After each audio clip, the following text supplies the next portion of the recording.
جو سر اقدس ہے اس کو نیزے پر انہوں نے بلند کیا، اور اسی طرح دیگر جو شرکا ہے کربلا ہیں، شہید کربلا ہیں، ان تمام کے سروں کو نیزوں پر بلند کیا، اور خوشی مناتے ہوئے نے کہا آج جو خوشی منا رہے ہیں علی جان، خوشی منانے کا تعلق کیا ہوتا ہے؟ نگاڑے بجا رہے ہیں۔ خوشی منانے کا تعلق کیا ہوتا ہے کہ دیگر ایسا کام سے اپنے آپ کو اظہار کر رہے ہیں کہ لگے کہ اس کو غم نہیں، اس کو خوشی ہے۔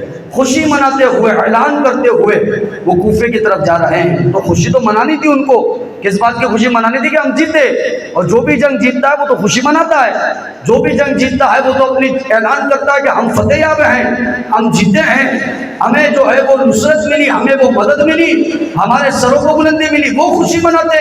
تو حضور والا یہ خوشی مناتے ہوئے جو جا رہے ہیں ان کو یزیدی کہا جاتا ہے۔ یہ ان کا طریقہ کار ہے، آپ اٹھا لیں تاریخ ہے کہ یہ خوشی مناتے ہوئے، سیلیبریٹ کرتے ہوئے، نگاڑے بجاتے ہوئے، ایک دوسرے کو مبارکباد دیتے ہوئے جو اہل بیت کی گردنوں کو نیزوں پر بلند کر کے چلا، یزیدی ہیں، ان کو کہا یزیدی جاتا ہے، ہرگز حسینی نہیں ہے، اور نہ ہی یہ حسین کا طریقہ کار ہے، نہ ہی یہ سنت حسین ہے رضی اللہ عنہ، یاد رکھیے گا۔ تو بات بڑی مختصر ان شارٹ انداز میں آپ کو سمجھا چکا ہوں، یہ عقیدہ بھی بیان کر چکا ہوں، ہمارا ٹاپک نہیں ہے یہ، الگ سے ایک ٹاپک ہے۔ تو یاد رکھیے گا یہ خوشی منا رہے ہیں، سیلیبریٹ کر رہے ہیں شہادت پر، جو خوشی منانے والے ہیں وہ یزیدی نہیں، وہ یزیدی ہیں، حسینی نہیں ہیں۔ تو یہ امام حسین رضی اللہ تعالیٰ وہ لے کر کے چل رہے کوفہ۔ اب حال یہ ہے کہ بیچ میں مورخین لکھتے ہیں کہ ایک پادری کا گرجا گھر پڑتا ہے، یعنی جو ہماری عبادت گاہ ہیں ان کو مسجد کہا جاتا ہے، اور جو عیسائیوں کی عبادت گاہ ہیں ان کو گرجا گھر کہا جاتا ہے۔ تو جو پادری ہے وہ عیسائیوں کا سمجھے آپ بڑا عالم، اسے پادری کہا جاتا ہے۔ تو پادری کا گرجا گھر پڑا، اور گرجا گھر کے باہر ایک شعر لکھا ہوا ہے کہ کیا حسین کے قاتل کل حسین کے نانا سے شفاعت کی امید رکھتے ہیں؟ قیامت کے دن شفاعت کی امید رکھتے ہیں حسین کے قاتل؟ آج نواسے کو قتل کیا ہے تو کیا کل بروز قیامت کو اٹھا کر کہیں گے نانا سے کہ آج ہماری شفاعت کر دے، ہمیں جنت میں لے جائے؟ تو وہ یزیدی اس پادری کو بلاتے اور کہتے یہ بتاؤ تمہارے گرجا گھر کے باہر یہ شعر کس نے لکھا ہے؟ وہ کہنے لگا علی جان مجھے تو نہیں پتا، ہاں اپنے باپ داداؤں سے سنتا آ رہا ہوں، یہ آج کا نہیں، نہ جانے کتنے سال پرانے یہ شعر لکھا ہوا ہے۔ اب وہ پادری دیکھا نا کہ جو مجھ سے پوچھ رہے ہیں کہ ہاتھ میں نیزے ہیں اور نیزوں پر کچھ گردنیں ہیں، اور ان گردنوں پر بڑا اللہ کا نور برس رہا ہے، کیونکہ میرے امام نے عقیدہ دیا ہے آقا آپ نہیں بلکہ تیری نسل پاک میں ہے، بچہ بچہ نور کا، تو ہے عین نور تیرا سب گھرانہ نور کا۔ تو کہا یہ چہرے بڑے نوری ہیں، ان کے چہرے پر نور برس رہا ہے۔ اب بدبختی کا عالم دیکھیں ان یزیدیوں کا۔ پادری پوچھا نا یہ کون لوگ ہیں؟ تو وہ یہ نہیں بتا رہا یہ اہل بیت کے چمکتے چراغ ہیں، یہ نہیں بتا رہا یہ گلشن اہل بیت ہیں، یہ نہیں بتا رہا یہ نواز رسول ہیں، بلکہ یزیدی کہنے لگے کہ یہ باغی ہیں، انہوں نے امیر المومنین یزید کے خلاف بغاوت کی تھی، اس لیے ان کا یہ حشر ہوا ہے، اس لیے یہ انجام کو پہنچے ہیں۔ جواب تو یہ دینا تھا نا یہ اہل بیت ہیں، لیکن انہیں یزیدیوں کو پتا ہے کہ یہ ہے تو پادری، لیکن یہی تو آل رسول کی شان ہے کہ اپنا امام ہو وہ بھی ان کے مرتبے کو جانتا ہے، دوسروں کا عالم ہو وہ بھی ان کے مرتبے کو جانتا ہے۔ تو انہوں نے یہ نہیں بتایا یہ اہل بیت ہیں، کہنے لگے باغی ہیں، یزید کے خلاف خروج کیا تو ان کی گردنیں کاٹ دی گئی ہیں۔ پادری کہنے لگا ٹھیک ہے، ان تمام گردنوں میں ایک وجاہت والی، ایک جلال اور دبدبے والی جو گردن امام حسین رضی اللہ تعالیٰ عنہ کی مجھے نظر آ رہی ہے، کہنے لگا یہ کون ہے؟ اتنا بتا دیجئے یہ کون ہے؟ اب وہ یزیدی کا ہے یہ نواسہ رسول حسین ہے رضی اللہ تعالیٰ عنہ۔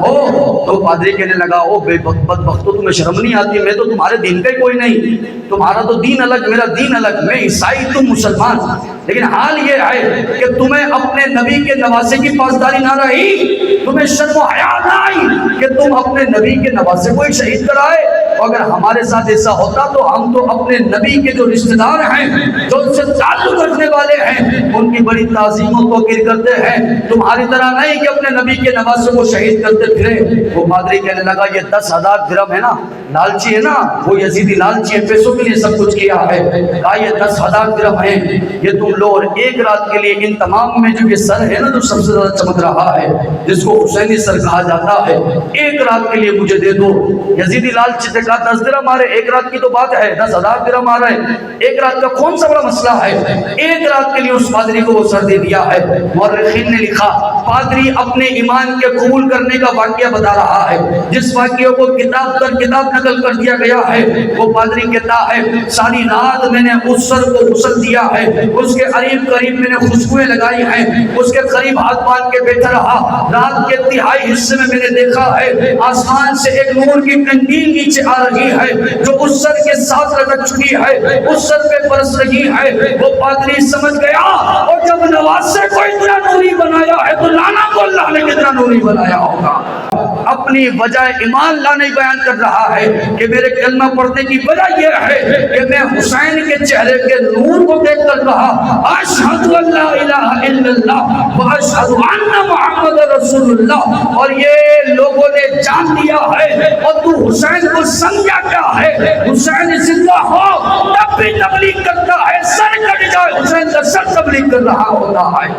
تو کیا سمجھا ہے یہ حسین ہے اور یہ حسینیت ہے کہ جو حسین زندہ ہو تب بھی ایمان دے رہا ہے لوگوں کو، تب بھی اس کے چہرے کو دیکھ دیکھ کر کلمہ پڑھ رہے ہیں لوگ، اور جب اس کا سر کٹا ہو تب بھی اس کے چہرے کے نور کو دیکھ دیکھ کر لوگ کلمہ پڑھ رہے ہیں۔ الغرض صبح کے وقت وہ پادری جو ہے دوبارہ سے یہ سر ان یزیدیوں کو لوٹا دیا کرتا ہے۔ اب یزیدی کوفے کے بازار سے، کیونکہ ان کو کربلا سے کوفے جانا ہے، کوفے سے دمشق جانا ہے، پھر اس سے آگے مدینہ منورہ کا سفر ہے، تو کوفے کے بازار سے نکل رہے ہیں، شور و غل کر رہے، اور جو ان سے مقابلہ نہیں کر سکتا نا، جو اپنی چھتوں سے دیکھ رہا ہے، انہیں پتا ہے ان یزیدیوں سے ہمارا مقابلہ نہیں، وہ دل میں ان کو گالیاں دے رہا ہے، زبان سے نہیں دے رہا، اسے پتا ہے نا کہ ہم مقابلہ نہیں کر سکتے، ابھی کوفے میں ان کے سامنے آئیں گے تو انہیں ہمیں بھی مار دینا ہے، تو دل میں گالیاں دے رہا ہے کہ کیسے فاسق اور فاجر، ان کو شرم و حیا نہیں، کس طرح سے یہ جو ہے اہل بیت کی جو پاک دامن عورتیں ہیں، جو اہل بیت کی باحیا عورتیں ہیں، ان کو بازاروں میں کس طرح سے لے لے کے چل رہے ہیں۔ اور امام علی مقام امام حسین رضی اللہ تعالیٰ عنہ جو اپنی اولاد کو نازوں سے پالے، اپنی اولاد کو پھول کی طرح پالے، آج ان کی اولاد کے امام زین العابدین رضی اللہ عنہ کو بندی بنا لیا گیا ہے، آج قیدی بنا لیا گیا ہے۔ دل ہی دل میں وہ کوفے والے جو اہل بیت سے محبت کرتے تھے، جو حسین کا درد دل میں رکھتے تھے، وہ دل ہی دل میں گالیاں دے رہے ہیں۔ اب یہ پہنچے گورنر ہاؤس ابن زیاد کے پاس۔ ابن زیاد نے تو عمر ابن سعد کو ڈیوٹی پہ لگایا تھا، اور ابن زیاد کو نہیں تو دیگر کو شمر کو ڈیوٹی پہ لگایا تھا۔ اب یہ پہنچے امام علی مقام امام حسین رضی اللہ تعالیٰ عنہ کے سر کو لے کے ابن زیاد کے در پہ، اور یہ تمام اہل بیت کا قافلہ پہنچا ہے، جس میں اہل بیت کی خواتین موجود ہیں، جس میں امام زین العابدین موجود ہیں، اور ابن زیاد کے دربار میں صحابی رسول بھی بیٹھے ہیں، حضرت عبداللہ بن عفیف رضی اللہ تعالیٰ عنہ۔ حضرت عبداللہ بن عفیف رضی اللہ عنہ سارا ماجرا دیکھ رہے ہیں کہ اس نے کیا کیا ہے۔ اب ابن زیاد کہنے لگا بدبخت فاسق حضرت زینب رضی اللہ تعالیٰ عنہ سے، حضرت زینب کون؟ امام حسین رضی اللہ تعالیٰ عنہ کی بہن ہے، ہمشیرہ ہیں۔ کہنے لگا اے زینب رضی اللہ تعالیٰ عنہ، دیکھا اللہ نے ہمیں کیسی عزت عطا فرمائی ہے، اللہ نے ہمارے سر کو کیسا بلند کیا ہے۔ حضرت زینب کہنے لگی او فاسق، الحمدللہ الذی کرمنا بحمد محمد صلی اللہ تعالی علیہ وآلہ وسلم، کہنے لگی تمام تعریف اللہ کے لیے ہے جس نے ہمیں کرمنا بمحمد صلی اللہ علیہ وآلہ وسلم، حضور کے قدموں کے صدقے ہمیں عزت عطا فرمائی ہے۔ تمہیں عزت نہیں عطا فرمائی، ہمیں اہل بیت کو عزت عطا فرمائی ہے۔ وہ ابن زیاد کہنے لگا کیف رأیتم قدرت اللہ، اے زینب دیکھا تم نے کیسے، کیف مانا کیسے، رائی تم دیکھا تم نے اللہ کی قدرت دیکھی، کس طرح سے اللہ نے ہماری مدد کی ہے، کس طرح سے اللہ نے ہمیں عزتدار کیا ہے۔ اب حضرت زینب کہنے لگی سیجمع اللہ بیننا و بینکم، اے ابن زیاد تو خود کو عزتدار کہہ رہا ہے، ان قریب جب قیامت برپا ہوگی نا، سیجمع اللہ تو اللہ جمع کرے گا، ان قریب سین مانا ہوتا ہے ان قریب، ان قریب وہ ہمیں جمع کر رہا ہوگا، بیننا و بینکم، تم بھی قیامت کے میدان میں ہوگے، ہم بھی قیامت کے میدان میں ہوں گے، اور اور یہ قیامت میں فیصلہ ہوگا کہ عزت دار کون ہے، یہ قیامت میں فیصلہ ہوگا کہ باوقار کون ہے، یہ قیامت میں فیصلہ ہوگا کہ اللہ یزیدیوں سے محبت کرتا ہے کہ حسینیوں سے محبت کرتا ہے۔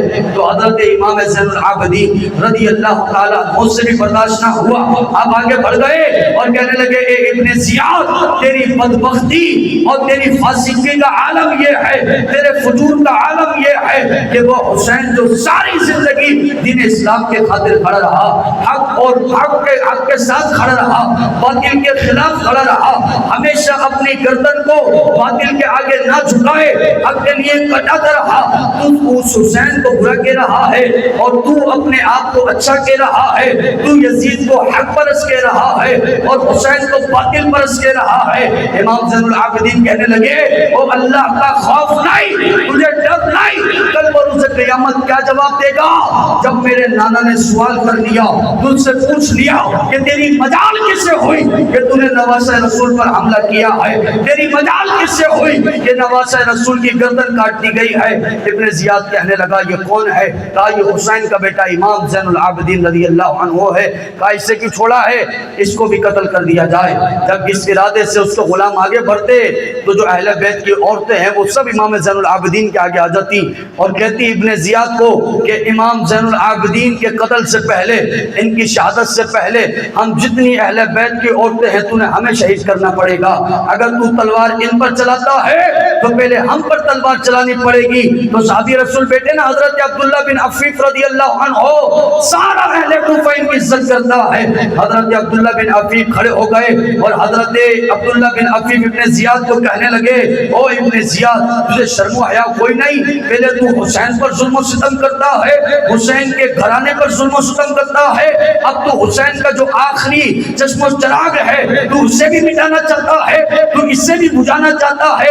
عبداللہ بن عفیف کہنے لگے ابن زیاد اگر تو آگے بڑھا اور تو نے امام زین العابدین پر تلوار اٹھائی تو رب کعبہ کی قسم ہے اس کوفے کے اندر تیرا جینا محال ہو جائے گا، سر عام تجھے پھانسی دی جا رہی ہوگی۔ ابن زیاد جانتا ہے کوفے کے اندر عبداللہ بن عفیف کا بڑا نام ہے، اگر مخالفت کر دی گئی تو یہ صحابی رسول اس کو سر عام پھانسی دلائیں گے۔ اس نے پیچھے ہٹ گیا اور کہنے لگا ٹھیک ہے میں امام زین العابدین کو کچھ نہیں کہتا۔ الغرض یہ قافلہ بڑھ گیا دمشق کی طرف۔